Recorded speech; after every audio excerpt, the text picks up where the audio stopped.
Hey guys, it is Gaz from 4Games The Apocalypse here, and today we are going to be looking at a game called Good Robot. It's got a... I wouldn't say it was particularly defined. I mean, it's pretty much its base definition would be this is a roguelike, but there's a few extra little layers to go on top of that. The basic premise is that you are the last good robot on Earth. And all these bad robots have destroyed humanity, and the company that created you don't want any bad press. So you need to go out and destroy all evidence of all the bad robots. So you're progressing level through level, killing enemies, getting upgrades, getting monies to buy more things. And it's kind of nice because it's also a bit of like a bullet hell shooter. You're constantly moving, you're constantly checking around corners, and there's a couple of nice little mechanics in there that we'll go through when I jump into the game. But you know, first things first, I mean, a lot of review styles go over different graphics options. This isn't a very... It's not a strong game for a graphics card. I would say most people will be able to play this on most laptops and on most basic rigs. I mean, I'm running a fairly hefty one myself, and this runs absolutely perfectly. So, music, pretty standard. Graphics, there's not really much in the way of graphics because it is a 2D based... It's a 2D shooter, so there's not going to be really lots of things going on, like maybe it's not lots of rendering modes for lighting, there's not lots of, you know, different things at work that could be involved on, like, the graphics card or CPU side. But, I mean, there is also VSync, which is nice, and there's every resolution under the fucking sun, which is also fantastic. So, you know, good start, but, I mean, if you're one of those people who likes to tinker with graphics a lot, then this might not be for you. It does run at 60 FPS, which is also really nice. There are keyboard and mouse controls with also a controller. I'm going to be using controller because it's probably the more preferable experience. At least that was what I was, what happened when I was advised. Speaking of that, I need to turn the effects down because they are loud as fuck. There we go. Yeah, that, you're going to be hearing that a lot. I might have to turn it down even further. Oh god. Let's try to make that a bit more quiet. Right. The reason that this is kind of used a lot is... It depends on what actual mode you're shooting with. So this is the basic premise of Good Robot. It's a quite different thing because it also reacts to light. Light is a really big factor in this game. You need to be looking where you're shooting. So, if you look up here, oh god, for example, I can only really see these enemies. Oh god, and there's a lot of them. Oh no, I lost my hat! This is very much a bullet hell kind of shooter. For reasons like this. It's also a bit of an RPG as well, because there are damage numbers off of, like, you do have some base stats and how much base damage you do and everything else. There's also some special weapons that you access the right trigger. It is also, again, it's a few different things that are used in this. I mean, there's twin stick shooting aspects, there's roguelike aspects, RPG. You know, it's all over the shop. And a lot of the time, it is a 2-hit kill. And when you die, you go right back to the beginning. So, it's a bit of a slug to go straight from one end to the other, but if you can get there, it is a really, really nice feeling. I mean, getting to floor 3 did take a long time, because, I mean, there's several boss fights, there can be potentially several boss fights on different levels, and we'll hopefully try and get to those. Now, as a roguelike, there are different things that can kind of help you along. For example, invincibility hats. You get to dress your robot in different ways, and I personally really like the top hat. So let's go for an adventure, shall we? Depending on what weapon you use and what power-up you have, also kind of shows what your gun is, what your range of view is.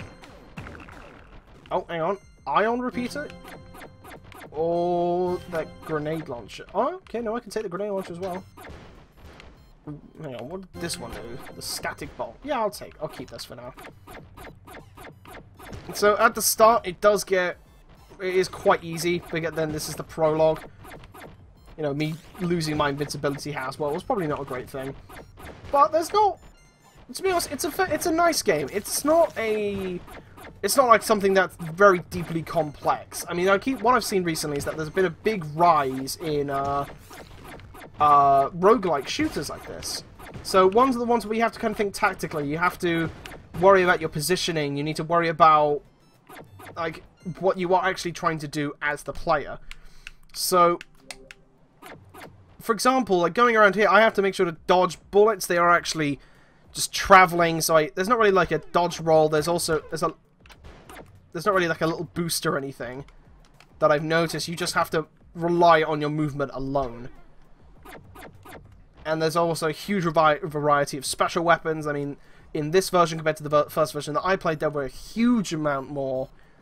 So we're just gonna keep going on that. And, you know, one of the things I like about this game is that because of the fact that it's not that intensive, for example, you can just wander. You can just sit down, enjoy, play the game for a while. And it's nice because there's also like, the continue function is quite nice. Like, it will start you back on the floor that you finished on. So, I need to buy a new hat. Oh, the Viking helmet's here. Yes. But you're thinking about it. If you, like, say... Like, yes, you have to start from the beginning. But, when... You can just jump in and out. And I think that's one of the nice defining features about it. So that... It's similar to, like, an old dungeon crawl. Like, you get to a certain point. You're going to save... Oh, well... That's what happens when I don't pay attention. Right, let's retry. But yeah, it's... You've got to the point of... You say you get quite really far down and... Like, well, I need to really go off. I was only playing this for like maybe 10 minutes and now... Maybe I'm struggling and you're like, well, maybe now what I can do is... you know, just jump off for a bit and then start tomorrow. And you can do that. It's not like... ridiculously punishing one, and I think the reason that it does that is because you need to... It's one of those games you have to be in the right frame of mind for. For example, if you go onto a really high floor, like a high level, so you get to maybe like floor 4 or 5, and there's so many different things after you. There are so many different types of enemies, it is absolutely mad as hell. If you're going to be sitting there, at least from a game design's perspective, if you're going to be... You need to be in the right mindset to play it. It's not like you can't play it all the time. You obviously can. But if you want to be able to get through the, say, the lower end, like the higher end levels, the higher tiers, and do well, then you're going to have to make sure to watch your positioning really carefully. It's kind of like Dark Souls. You can only really play it in a certain respect. I'm going to upgrade my shields. Let's get my shields up, bruh. Yeah. Right, there's a big enemy there. There's money there. And there's lots of small guys. Let's go money route. Even though that didn't go well for me last time. Do I need to buy a hat? I do need to buy a hat. Yes. Oh, hello. Alright. So yeah, with this, as I said, you are going around killing the bad robots. And there's so many different types of bad robots. And... because of this game being a 2D thing, it needs to be something to graphically look at that, you know, can really catch your eye. Dark Souls has a huge adventure, like, has a dark fantasy setting, so of course it's going to be very grand, very open areas. In a twin stick kind of shooter like this, you don't really have that. But the actual graphical fidelity of this game is quite nice to look at. For example, each enemy type has a certain shape and also has a certain color assigned to it. So, if you have, like, these are guys who are a light blue with a kind of tanky class. They're more machine gunners. And you can get different colors of those machine gunners who each do different things. The light blue ones are, they're just kind of like assault cannons. You know, they're just spreading bullets trying to follow you. I know the red ones are really annoying. Green ones are just your base standard. They shoot slow-moving bullets. And there are some ones that just charge at you. And it kind of baby steps you per level. So when you get to the end of a level, you think, right, I know, I've figured out how to do this level. I know how to deal with some of these certain enemies and my patrol patterns and actually how I can adapt around that. But the next time, you're like, oh god, actually now these guys are a lot harder. I need to try to rethink my strategy. And it's one of those games that you have to learn, you have to adapt it yes, it baby steps you to an extent, but you're going to have to adapt your playstyle in order if you're going to get quite far down in. Well, pretty much through the different parts of the Earth, I think that's what they've said it was. One little gripe I do have about the game is that it feels like the environment itself is working against you because, for example, if I was a smaller enemy, I could actually hide here, and I wouldn't, if I wasn't really looking out for that kind of thing, I wouldn't be able to find where the fuck they are. Like, I wouldn't really be able to see them. And it's a little frustrating in that respect, because if I'm trying to search for an enemy, like maybe the last enemy in the level, or just someone who can get a bit more money, and they're hiding in the wall like this, that is extremely frustrating as a player, because it's not bad game design, but it's punishing you. Like, the actual art style, it feels like the game's working against you in that respect, and I mean, that's not really a good mentality to have. If you feel like the game's working against you, why... Oh, what the fuck? Okay. Oh, I see, that's like a little blowback thing. That's an escape mechanism. I might keep this. So, I mean, there's a couple little gripes I have. Like, I'd say that there needs to be a bit more... It feels like you're not progressing as much as you should be. Because you get to the end of an area. The best way to think about it is if you're playing something like a traditional roguelike, say Rogue Legacy. Each different section... Actually, maybe Rogue Legacy is a bad example. Say you were just playing... just a basic roguelike. Maybe you're playing NetHack. You go and decide, like, I'm going to go play the old NetHack stuff. And you play it. And you finish a level.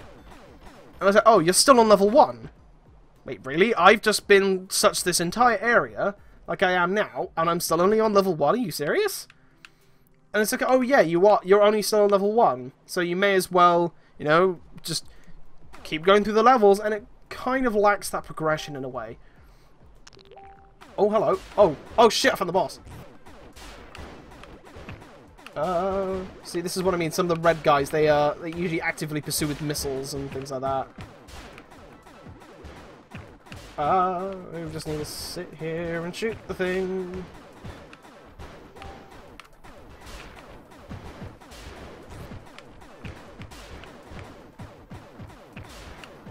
Right, and there's also, it feels like a lot of the time, because of the random generation in this game, it does also feel like the bosses are randomly generated, so there's not really much of a kick to them. I mean, this guy is fairly standard in some respect, because he's a randomly generated boss. And I don't really see, you know, that there's the iconic boss that I keep going after, and I keep thinking, right, he has a certain attack pattern, and I need to try and get around that attack pattern. But I guess that can also be countered in respect of, if you are having to deal with a certain boss for odds on end, you're always going to be on your toes in that respect, because of the different colour and the shapes of each enemy does define their, like, how their AI works. And, you know, it's one of those things of, is it bad game design or is it good game design? Is that just me as the player getting annoyed, or is that just what the developers intended, you know? So, because of the fact that I'm all kind of in both positions, that I am as a developer, and I am also a gamer at heart, so I need to try and look at these places, like, how a lot of this works in tandem, and also look at it very objectively. So I would say, at least with some things like, if you are, like, the vision aspect, I would say was a really cool idea, because you kind of have to keep moving around, you have to watch your positioning really well, and because of it's a very mobile game, it fits very well. But having randomly generated bosses, it kind of lacks the impact. It just kind of feels like you're going through the motions. And that was a boss, and I've still not cleared the first area. I still haven't gone through... The way they say it's that there's different chapters, and I still haven't got through chapter 1. You would think as soon as you hit a boss, right, that's the end of the chapter. No, you've got to keep going until you get to the end boss.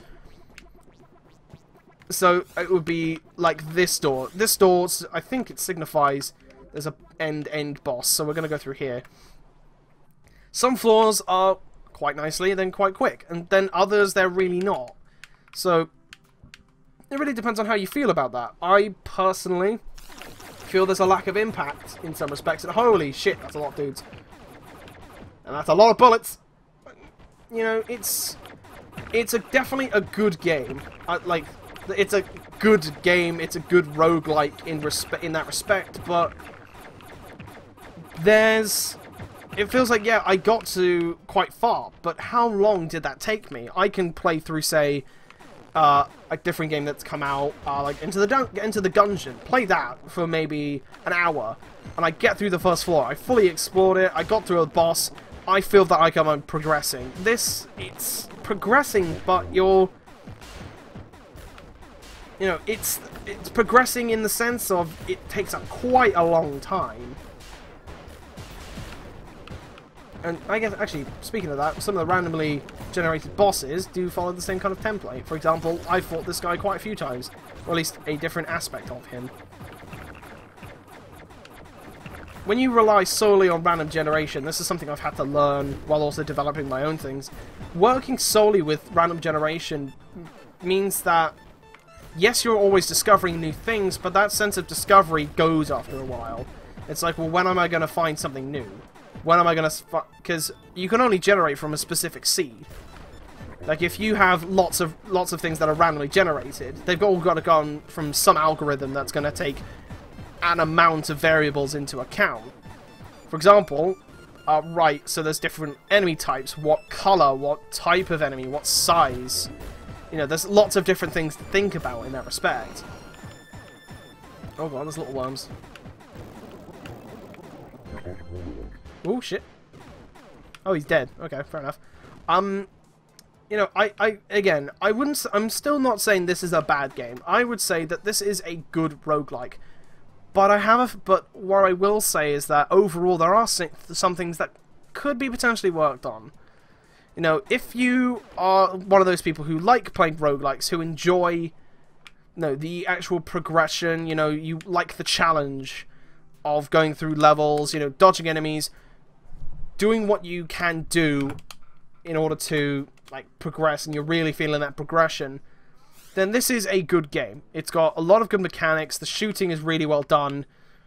I'm only now on chapter 1, but, I mean, there are lots of good systems in this game. The vision system works really well. The guns, they actually feel, because of the fact you're actually being pushed back if you stand still and shoot, there is the impact, there's the visual impact, and there's also the impact as the player. Like, I am shooting lots of bullets, I am doing quite a lot. But at the same time, it's how long can I keep going before I start to fall behind? It's the bell curve, like, what is the peak and what is the downside? Because that was quite a lot, and I've been playing this now for about 20 minutes for this video, and I've only just got through the first chapter. I could have stretched that even more by going to more floors, and it feels like you are forced to go quite far. At least with some other roguelikes, that there is a set length to each kind of area. Each floor has a certain size. With this, it's kind of ever-expanding. So, I don't know if that's a good thing or a bad thing. I personally am not too fussed on that kind of thing. Because, again, overall, as a final conclusion, this is not a bad game. There are just some systems that I feel don't complement it well. But, I mean, there are still some things which this game is definitely applaudable for. Like, again, it is a good roguelike. But it does lack in that respect. It's a good roguelike in the respect of... I'm trying to figure out the words now. It is a good roguelike. But there are some systems that are there inside the game that don't do it justice. The floor length, the lengthiness of each floor can be really huge, and the lack of progression is sometimes a bit off-putting. But, I mean, if you feel that you can get over that, or if you can get... It's like, or actually, I can feel like I can progress a lot quicker, or I can progress further, then go right ahead. This game is good for that, and when I played it and I got quite far, I was quite happy with that. But it took me quite a long time to get to that point. So, if you've got a bit more time to sink into it, then this game is probably perfect for you. If not, I mean, give it a go. It is on Steam right now, so feel free to check it out on there.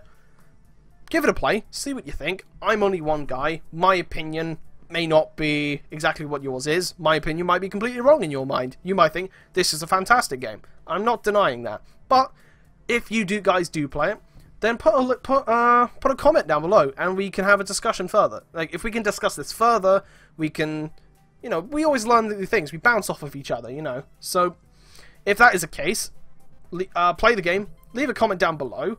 I will put a link in the description below, so you can go check out this game on Steam.